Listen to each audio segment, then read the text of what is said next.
நம் ஆண்டவர் இயேசு கிறிஸ்துவின் நாமத்தினால் மகிழ்ச்சியும் சமாதானமும் நம் அனைவரோடும் இருப்பதாக.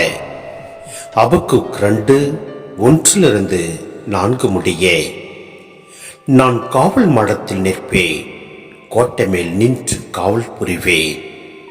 என் வாயிலாக ஆண்டவர் என்ன கூறப்போகிறார் என்றும் என் முறையீட்டுக்கு என்ன விடையளிப்பார் என்றும் கண்டறிவதற்காக காத்திருப்பேன். ஆண்டவர் எனக்கு அளித்த மறுமொழி இதுவே: காட்சியை எழுதிவை, விரைவாய் ஓடுகிறவனும் படிக்கும் வண்ணம் பலகைகளில் தெளிவாய் எழுது. குறித்த காலத்தில் நிறைவேறுவதற்காக காட்சி இன்னும் காத்திருக்கின்றது, முடிவை நோக்கி விரைந்து செல்கின்றது. ஒரு காலம் பொய்க்காது. அது காலம் தாழ்த்தி வருவதாக தோன்றினால் எதிர்பார்த்து காத்திரு, அது நிறைவேறியே தீரும். காலம் தாழ்த்தாது. இதை நம்பாதவரோ உள்ளத்திலே நேர்மையற்றவராய் இருப்பர். நேர்மையுடையவரோ தம் நம்பிக்கையினால் வாழ்வடைவர். சிந்தனை: ஆண்டவர் மேல் கொண்ட நம்பிக்கையால் நேர்மையுடையோர் வாழ்வு பெறுவர்.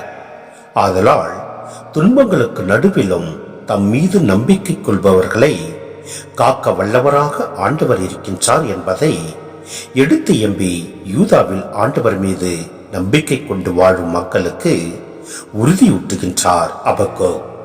ஆம், நாமும் பல வேளைகளில் நம் வேண்டுதலுக்காகவும் ஆண்டவரின் வார்த்தைக்காகவும் நாம் காத்திருப்போம். அப்பொழுது காலம் தாழ்த்தி வருவதாக தோன்றினால் நாம் அவற்றிற்காக காத்திருக்க வேண்டும். அவ்வாறு இருப்போமே ஆனால் நாம் வாழ்வை பெற்றிடுவோம். இல்லையே நாம் நேர்மையற்றவராய் வாழ துணிந்திடுவோம்.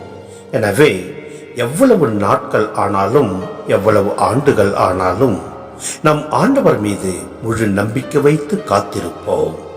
எல்லாம் அல்ல இறைவன் நம்மை நிறைவாய் ஆசீர்வதிப்பார். ஆமேன்.